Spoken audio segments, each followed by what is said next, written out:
Welcome to Torah Today Ministries and our continuing series Tehillim Talks, our studies through the Psalms. And this week we find ourselves in Psalm 26.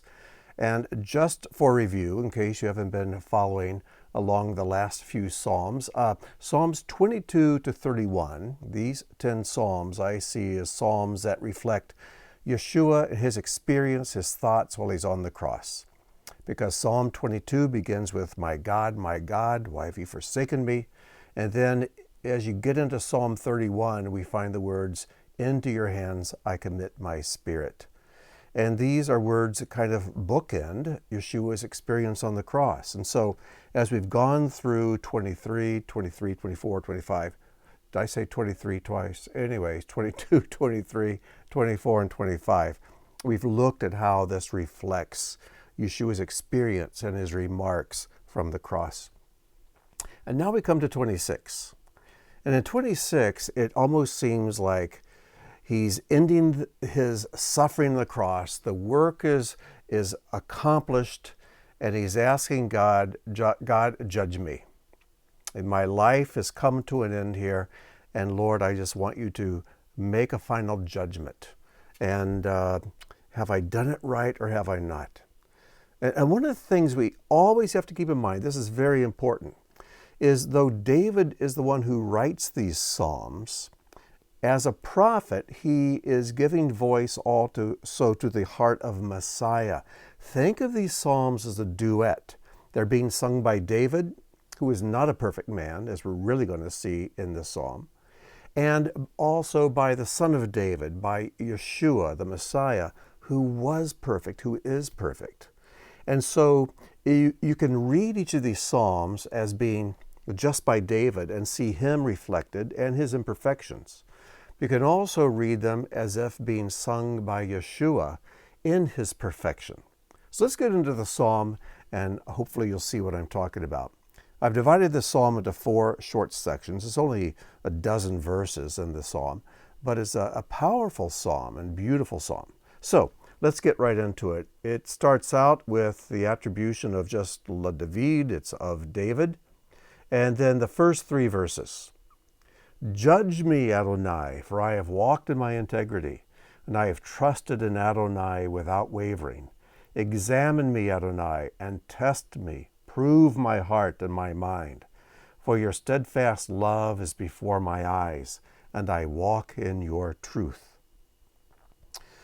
Now, that first word, judge me, sounds kind of strange for a person to say, God, judge me. I know in the Christian world, when we think of God's judgment as a very negative thing, you're going to come under God's judgment. But we need to understand that in the Jewish mind, God's judgment is something to rejoice over, to something to look forward to ask for. For example, if you look at Psalm 96, verses 11 to 13, it says, let the heavens be glad, and let the earth rejoice. Let the sea roar, and all that fills it. Let the field exult, and everything in it. Then shall all the trees of the forest sing for joy before Adonai, for he comes to judge the earth. Same word used here, the word shaphat. He will judge the world in righteousness and the peoples in his faithfulness. So you see that judgment is something that is looked forward to. You can think of the judgment as being this. It's when finally everything is made right, when fairness is finally accomplished. If you feel like this world is not fair, then you are one who's in a position to pray for God's judgment to come, because when he comes, he makes it fair. And everybody will say, I'm satisfied. Now everything's put to right. We can all breathe a sigh of relief. So just remember that as you read through the scriptures, God's judgment is not a negative thing.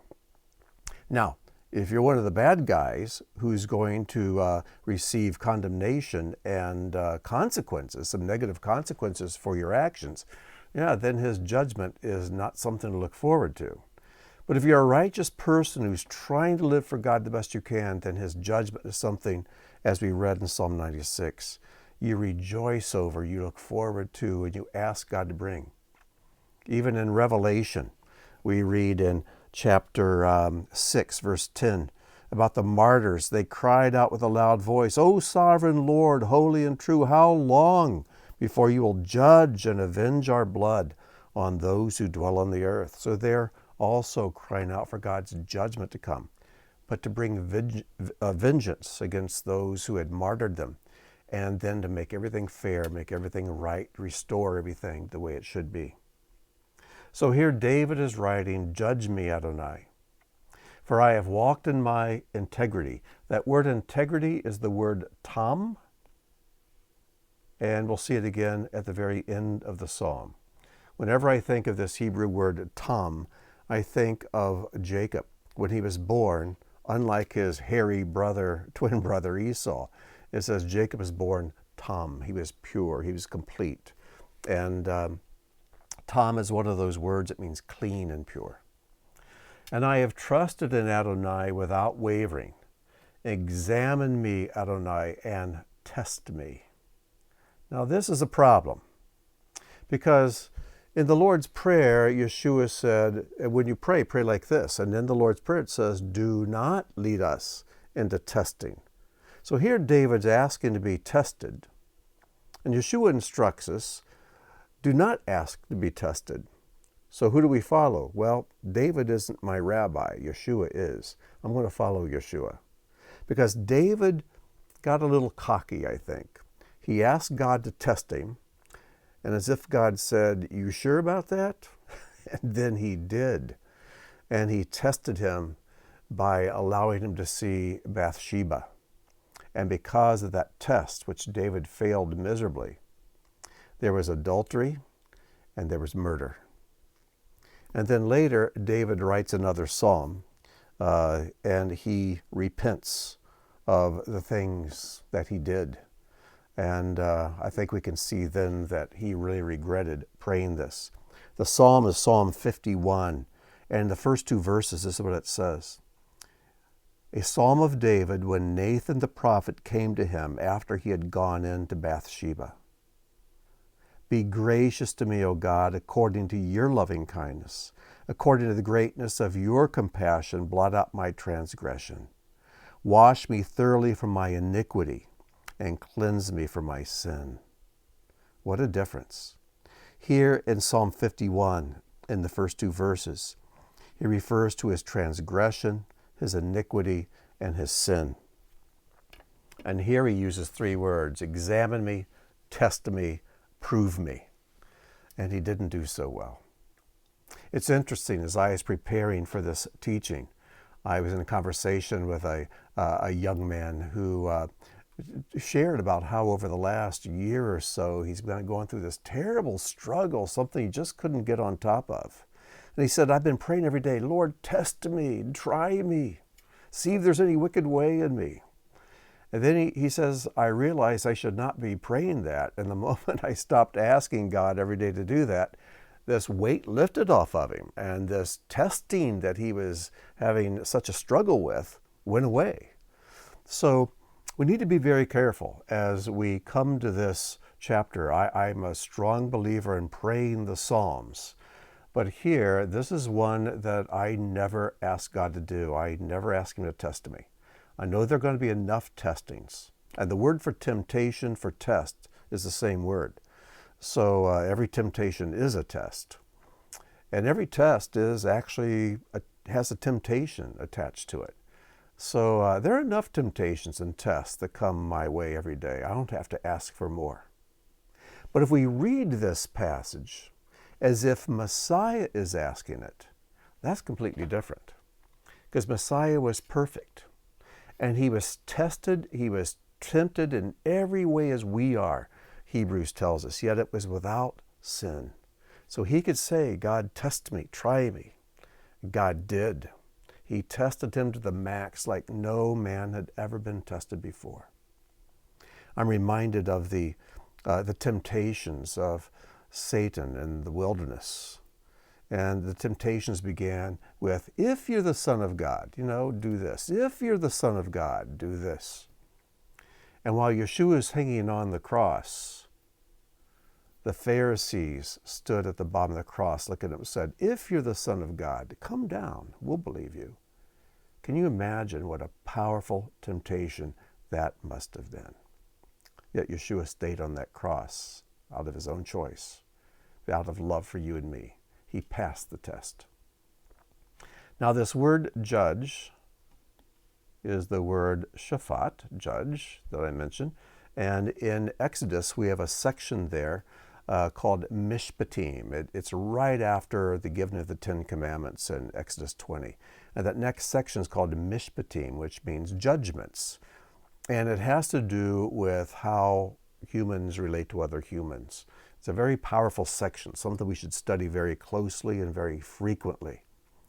But I want to look at this word for test right here. Now, some translations put heart and mind, some put mind and heart. And I don't want to get into it right now, but I put heart here because the word in Hebrew is actually the kleo, the kidneys. And where it says mind is actually the word lev for heart. So translators, none of them say, "Test my kidneys and my heart." That sounds like a medical exam.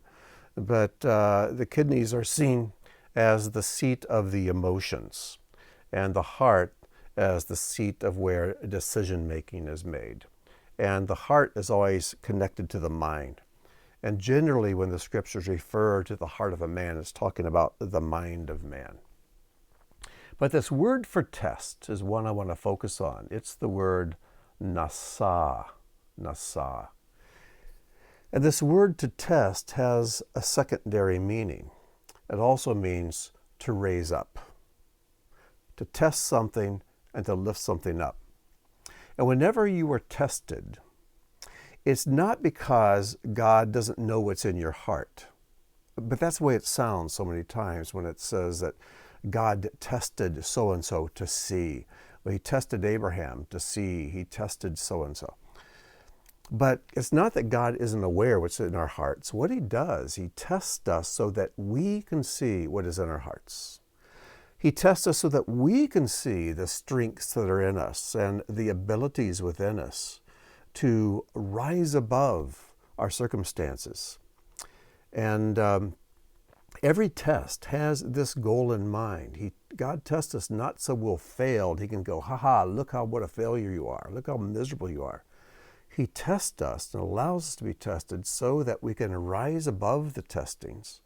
And he can say, look what you're capable of. And this word for test, and this is the verb form. In the noun form, it's just the first two letters, which spell the word nace, which means a test. And nace is also the word for banner and for miracle. So this is a very interesting word to me in Hebrew. Nasa means to test. A nace is a test, but nasa means to lift up. And a nace is also the word for banner, which is lifted up. And it's like, look at this. This is the ensign. This is your identity. And it is also the word for miracle. Because sometimes when we pass the test, it takes a nace, a miracle, to help us do that. Well, let's move on. Verses 4 and 5. He says, I do not sit, and then he has 4 categories of people. And we would do well to memorize these 4 categories and make sure we avoid these 4 kinds of people. I do not sit with, first of all, men of falsehood. The word for falsehood here is not the word sheker, which is usually the word we see, but the word shav, which really means emptiness, vanity. Don't sit with people of vanity, people filled with ego, who just have empty talk, empty words, empty actions. Nor do I consort with hypocrites. This is the only place this word appears in the Tanakh. The word is na'alamim, and it comes from the root olam. Now, we talked about this quite a bit in our early studies of the Psalms. Olam means hidden. It's also a word that's translated age or eternity in all kinds of different ways, but eternal things are hidden from us. We cannot grasp eternity, can we? I mean, We've all tried to imagine what eternity is and how long eternity is. Where's the end of eternity? Well, it doesn't have one. Try to wrap your brain around that. You can't. It's something that's hidden. It's impossible for us to grasp. So things that have to do with eternity are olam. But this use of the word olam, alamim, means hidden ones. And that is what a hypocrite is. In Greek, the word hypocrite is hypokrites, which means an actor.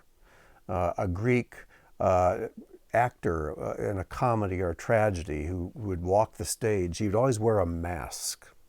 And these actors are called hypokrites, a hypocrite, an actor. And an empty one truly is an actor. It's someone who tries to portray one thing when that one thing is actually truly, genuinely absent from their lives. Don't sit with empty ones. And here's something that's a conviction to me, and if I have to be convicted by it, then I think you should share in that conviction. You may not sit with empty people in your living room or in other places, but are you entertained by empty people in the books and the movies and the shows that you watch?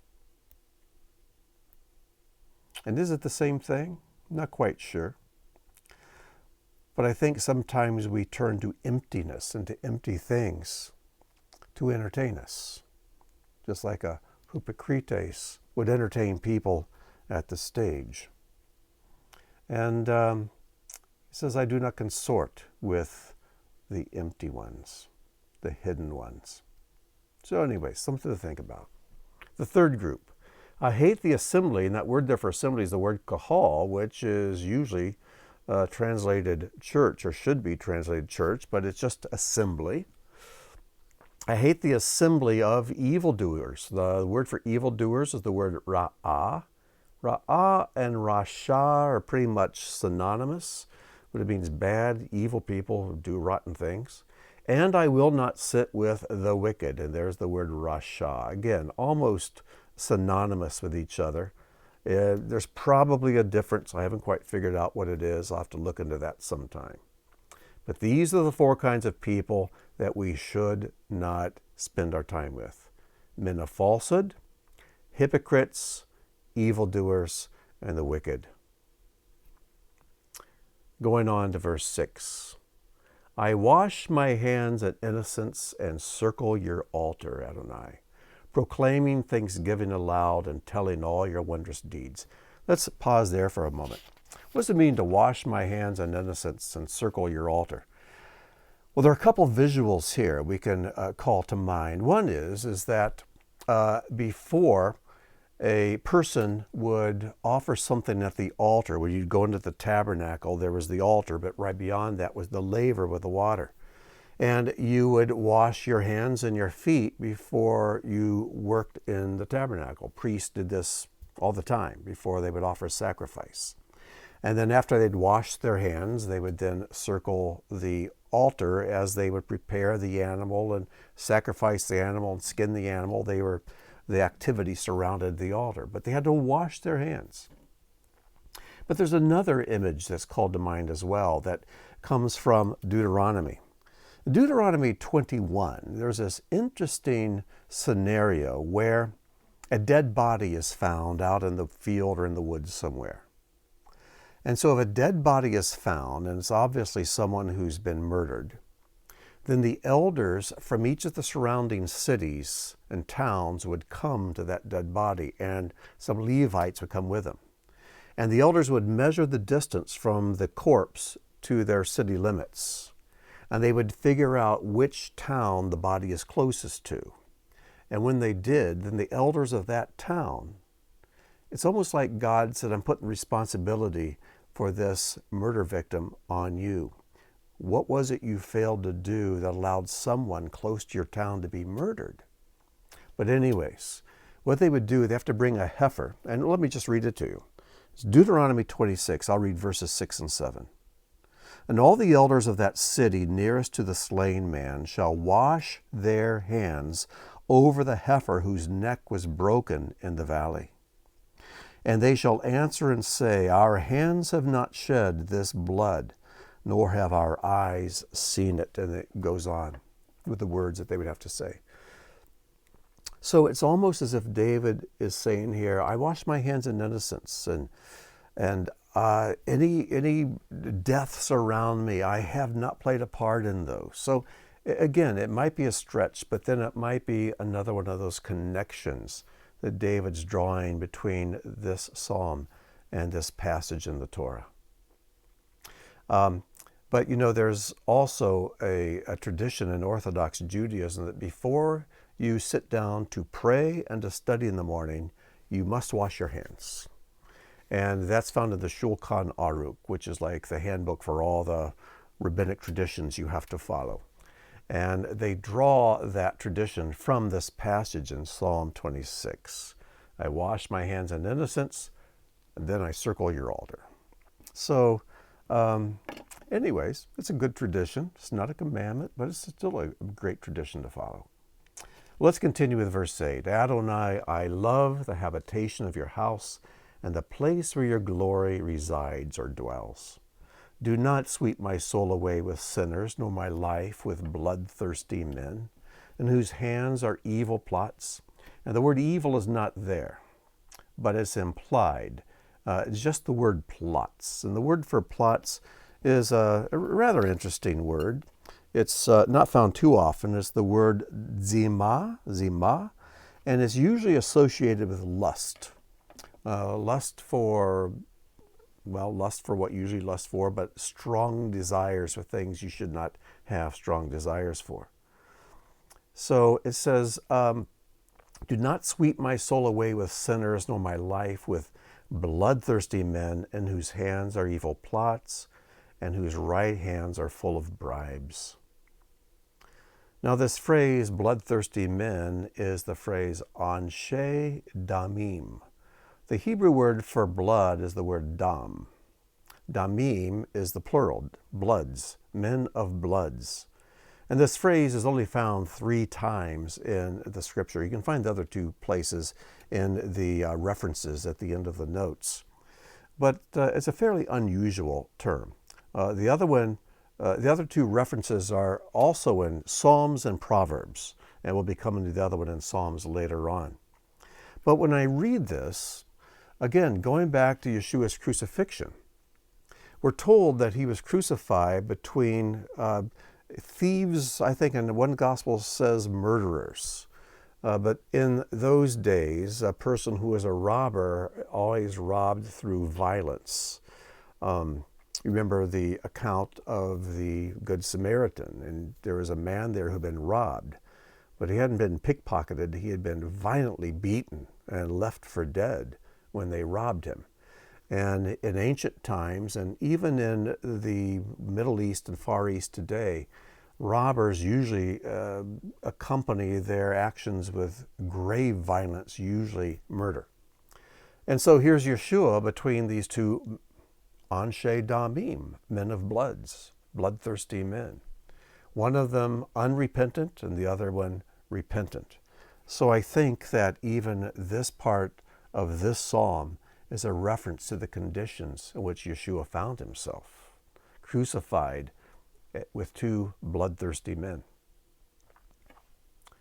And then we finish with verses 11 and 12.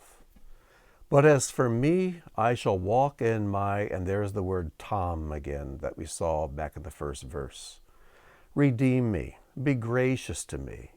My foot stands on level ground. In the great assembly, I will bless Adonai.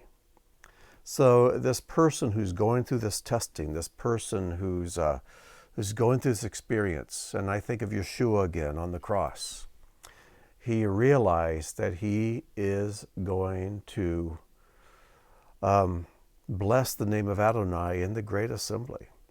And the next psalm, Psalm 27, picks up this theme and really expands on it. And I know I'll be quoting this verse when we get to Psalm 27, but I love Hebrews 12:2, which speaks of Yeshua on the cross and says, who for the joy that was set before him, he endured the cross and despised the shame. And it helps me to realize that Yeshua's spiritual focus during that entire time of agonizing death, he had a focus, and he was looking at the joy that was set before him. And we can endure so much here and now if we can keep our spiritual focus where Yeshua kept his, on the joy that is set before us. So I really look forward to seeing you again in Psalm 27. But let me make one last comment about the Great Assembly. I have followed what most translations have here, or several. They put the Great Assembly. But the word here, again, we see the word kahal, assembly, like we saw earlier about an assembly of evildoers. But this is the makhelim. And some translations just put in the assemblies, in the congregations. But this phrase is only found a couple of times, and I like great assembly. I think there's something in view here that's looking to probably one of the pilgrimage feasts when all the men of Israel, and oftentimes the wives and children, would come to Jerusalem, and they would come to the temple, like at Passover, which is just this week as I record this, or at Shavuot, Pentecost, or at Sukkot, Tabernacles. There'd be a great assembly. And it's almost, I think, as David is looking to these great assemblies when everyone would come.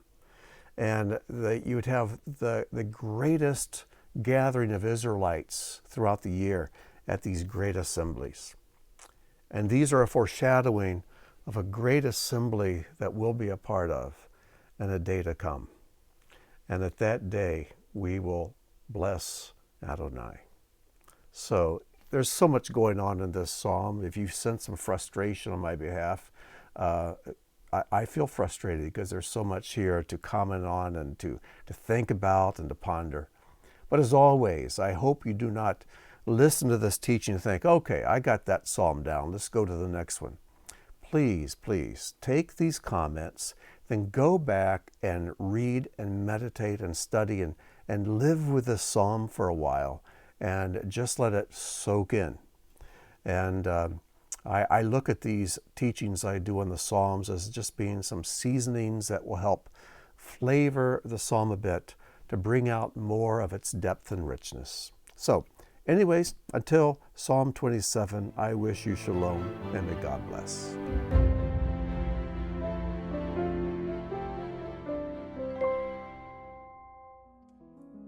Thank you for joining us for today's teaching. If the work of Torah Today Ministries has touched your life, please consider making a donation or sponsoring an upcoming video. As a video sponsor, you'll have an exclusive opportunity to memorialize a family member, celebrate a special event, or simply support the ongoing creation of similar content. Your tax-deductible contribution helps ensure that our teachings continue to reach all who are longing for truth. Click the link or visit our website to learn more. Are you done yet?